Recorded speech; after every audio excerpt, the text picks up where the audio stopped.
أعوذ بالله من الشيطان الرجيم بسم الله الرحمن الرحيم يا أيها الذين آمنوا إذا نودي للصلاة من يوم الجمعة فاسعوا إلى ذكر الله وذروا البيع ذلكم خير لكم إن كنتم تعلمون فإذا قضيت الصلاة فانتشروا في الأرض وابتغوا من فضل الله واذكروا الله كثيرا لعلكم تفلحون وإذا رأوا تجارة أو لهوا انفضوا إليها وتركوك قائما قل ما عند الله خير من اللهو ومن التجارة والله خير الرازقين. صدق الله العظيم. الحمد لله رب العالمين والصلاة والسلام على سيد المرسلين وعلى آلہ وأصحابہ اجمعین اما بعد. سورۃ الجمعہ کا یہ دوسرا رکوع جس کی کل 3 آیتیں ہیں وہ بھی آپ کے سامنے تلاوت کی گئی.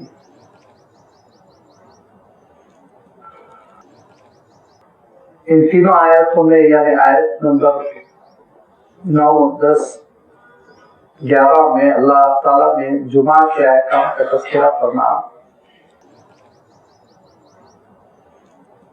جمعہ، نماز جمعہ، یہ ساری فضیلتیں ہمارے ذہنوں میں رہتی ہیں. یہاں اس صورت میں اس نماز کا اور جمعہ کے دن کی عبادت کا جو تذکرہ آ رہا ہے اس کا ایک خاص بیک گراؤنڈ ہے، ایک خاص پس منظر ہے کہ پچھلی آیتوں میں اللہ تعالیٰ نے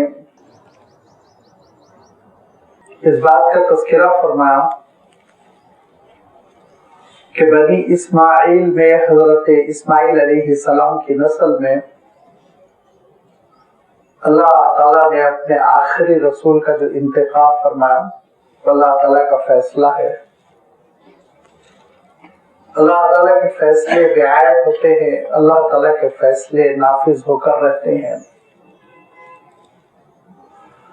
اللہ تعالیٰ کے فیصلوں کو سننا، مان لینا، تسلیم کرنا یہ انسان کی کامیابی کے لیے ضروری ہے. اس کی مخالفت کرنا، اس کے خلاف جانا یہ انسان کی تباہی و بربادی کا سبب ہے. لہذا فرمایا کہ امیوں میں، امی کا میں ترجمہ بھی کر چکا ہوں، اس کی وضاحت بھی آپ کی خدمت میں رکھ چکا ہوں کہ عرب لفظ امی بہت ہی فخر کے ساتھ استعمال کرتے تھے اور اس کا مفہوم ان کے پاس ہوا کرتا تھا کہ وہ لوگ جو سادگی کے ساتھ پلے بڑے ہوں، جن کی زندگی میں تصنع نہیں ہے اور اس زمانے کے اعتبار سے لکھنے پڑھنے کی سرگرمیاں نہیں ہیں، کسی تہذیب سے، کسی تمدن سے وہ نہیں سیکھ رہے ہیں، یہ مفہوم میں امی کا لفظ عرب استعمال کرتے تھے. اور اللہ کے رسول صلی اللہ علیہ وسلم نے خود بنفس نفیس اس لفظ کو بڑے ہی فخر کے ساتھ استعمال فرمایا کہ نحن امت امیت لا نکتب ولا نحسب، ہم سیدھے سادے لوگ ہیں، نہ جنتری بنائیں گے، نہ آسمان پر ہیلی کاپٹر سے سفر کر کے چاند تلاش کریں گے. جب سادی آنکھوں سے چاند نظر آئے گا روزہ شروع کر دیں گے اور سادی آنکھوں سے چاند نظر آ جائے گا روزہ ختم کر دیں گے، عید کر لیں گے. تو اللہ کے رسول صلی اللہ علیہ وسلم نے جس معنوں میں امت امیت کا لفظ ارشاد فرمایا وہ بڑے پازیٹیو ہے، لیکن اتفاق ایسا ہے کہ اس کو یعنی اس لفظ کو یہودی اور غلط معنوں میں لیتے، وہ اس معنوں میں لیتے کہ ہم کتابی ہیں، اہل کتاب، اور غیر اسرائیل کتاب سے محروم ہے، جنٹائل ہے۔ اور یہ کہا کرتے تھے یہ امی ہے، پڑھے لکھے نہیں ہیں، ان کے ساتھ ناانصافی کرو، بدتمیزی کرو، پریشان کرو، ان کو ان کے حقوق سے محروم کر دو، کوئی حرج نہیں، لیس علینا فی الامیین سبیل۔ یہ کہا کرتے تھے کہ امیوں کو ستانے میں ہماری کوئی پکڑ نہیں ہے، کوئی مواخذہ نہیں ہے، جو چاہے وہ کرو۔ تو اسرائیلی کی ذہنیت کچھ اور تھی، لیکن عربوں کا مفہوم کچھ اور تھا، ان کا کانسیپٹ کچھ اور تھا۔ اللہ تعالیٰ نے یہاں دونوں مفہوم کو سامنے رکھتے ہوئے ارشاد فرمایا کہ هو الذی بعث فی الامیین رسولا، ایک ایسی امت، ایک ایسی قوم جو سادگی کے ساتھ زندگی بسر کر رہی ہے، اس قوم میں ہم نے رسول کو مبعوث کیا، اور اسرائیلیوں کو ارشاد فرمایا کہ امیوں میں ہم نے رسول کو مبعوث کیا۔ اب یہ اللہ کا فیصلہ ہے، جب اللہ تعالیٰ کا فیصلہ ہے تو تمہاری کامیابی اور تمہاری نجات کا دار و مدار اللہ کے فیصلے کو ماننے میں ہے، اطاعت میں ہے، فرمانبرداری میں ہے۔ لیکن اگر تم بات نہیں مانو گے تو اپنا نقصان کرو گے کہ اللہ تعالیٰ نے اس رسول کے سلسلے میں یہ فیصلہ فرمایا کہ غلبہ ملے گا، کامیابی ملے گی، اور یہی نہیں بلکہ وآخرین منہم لما یلحقوا بہم، بعد میں آنے والی ایک زبردست امت ہے جو اطاعت کرے گی، فرما برداری کرے گی، اس رسول کا تذکرہ بلند کرے گی۔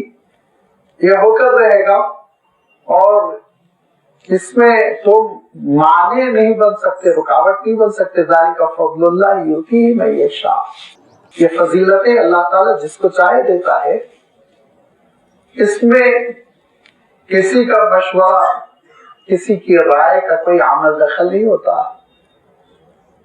ارشاد فرمایا کہ اپنی تاریخ کو بھی اٹھا کر دیکھو کہ تم کو فخر ہے اس بات پر کہ تم کتابی ہو، اہل کتاب ہو، تم کو کتاب دی گئی ہے، تورات دی گئی، لیکن تم نے تورات کا حشر کیا، کتابی ہونے پر فخر کرتے ہو، ساری انسانیت کو امی کہتے ہو، یعنی کتاب سے محروم، لیکن خود کتاب سے تم نے کیسے فائدہ اٹھایا۔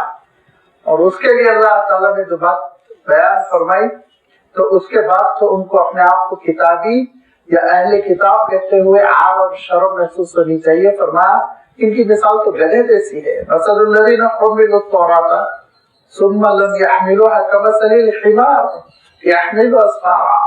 کتاب تو دی گئی تھی، لیکن کتاب کا حق ادا کیا، سمجھنے کی کوشش کی، اس کے تقاضوں پر عمل کیا، کتاب کی حفاظت کی، کچھ نہیں کیا تم نے، ناقدری کی، کتاب کی حفاظت نہیں کی، اس کے الفاظ کی حفاظت نہیں کی، اس میں تحریف کر دی، معنوں میں تبدیلی کر دی، اس پر عمل نہیں کیا، اس کے تقاضوں کو پس پشت ڈال دیا۔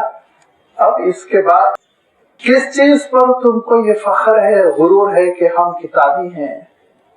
شاید فرمایا تمہارا عالم تو یہ ہے کہ گدھے جیسے ہو تم، اور اگر اسی روش پر چلے تو ہدایت سے محروم رہو گے، ہدایت سے محروم رہو گے۔ اپنے آپ کو یہ سمجھ رکھا ہے کہ اللہ تعالیٰ کی منتخب نسل ہے، محبوب ہے، چہیتے ہیں، جیسے کہ اللہ تعالیٰ نے دوسرے مقام پر ارشاد فرمایا، یہ کہا کرتے تھے کہ نحن ابناء اللہ و احباؤہ، اللہ تعالیٰ کے محبوب، مقبولان خدا ہیں ہم۔ ارشاد فرمایا اگر اتنے ہی مقبول ہو اور اللہ تعالیٰ کے پاس ایسے ہی محبوب ہو اور جنت اس کا پٹا تمہارے لیے لکھ دیا گیا ہے، تو پھر ایک کام کرو، فتمنوا الموت ان کنتم صادقین، مرنے کی آرزو کرو، اس دنیا کی زحمت سے راہ فرار اختیار کرو، چلتے بنو جاؤ، جنت میں سکونت اختیار کرو۔ فرمایا ولا یتمنونہ ابدا بما قدمت ایدیہم، یہ کبھی موت کی تمنا نہیں کریں گے، موت سے بہت ڈرتے ہیں، بھاگتے ہیں، یہ چاہتے ہیں کہ عمر ان کی 700-800 سال ہو جائے،